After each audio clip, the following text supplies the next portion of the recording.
আমন্ত্রণ জানাচ্ছি 21সংবাদ.com প্রতি মুহূর্তের বাংলাদেশে। আপনাদের সাথে আছি আমি ফাহমিদা তাশা। রাজধানীর হাতিঝিলে উদ্ধারকৃত লাশের প্রায় 5 কিলোমিটার দূরে পড়ে থাকা কাগজের টুকরোয় লেখা ফোন নম্বরের সূত্র ধরে লাশের পরিচয় শনাক্ত। হত্যাকাণ্ডে জড়িত আসামিদের গ্রেফতার করেছে হাতিঝিল থানা পুলিশ। গত 4 অক্টোবর থেকে 13 অক্টোবর পর্যন্ত 9 দিনে 26টি ফ্লাইটে সৌদি আরব গেছেন 8,427 জন প্রবাসী। ভিসার মেয়াদের ভিত্তিতে যাত্রীদের অগ্রাধিকার দেওয়া হচ্ছে।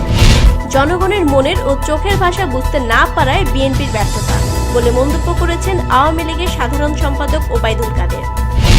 যুক্তরাষ্ট্রের রাজধানীর রাস্তায় ট্রাম্প বিরোধী বিক্ষোভে নেমেছেন নারীরা। প্লেকার্ড হাতে স্লোগান দিয়ে ডোনাল্ড ট্রাম্পের বিরোধিতা করেন তারা। বিক্ষোভকারীরা বলেছেন, ট্রাম্পের পরাজয় ঘটানোর মাধ্যমে পরিবর্তন ঘটাতে পারে মার্কিন নারীরাই।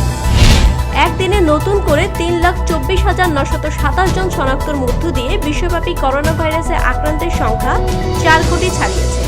এরই মধ্যে বিশ্বব্যাপী এই ভাইরাসে আক্রান্ত হয়ে প্রাণ হারিয়েছেন 11,18,000 মানুষ। এখানেই শেষ করছি প্রতি মুহূর্তের বাংলাদেশ। পরবর্তী আপডেট দেখার আমন্ত্রণ রইল। আমাদের প্রতিদিনের আপডেট পেতে ভিজিট করুন www.21সংবাদ.com।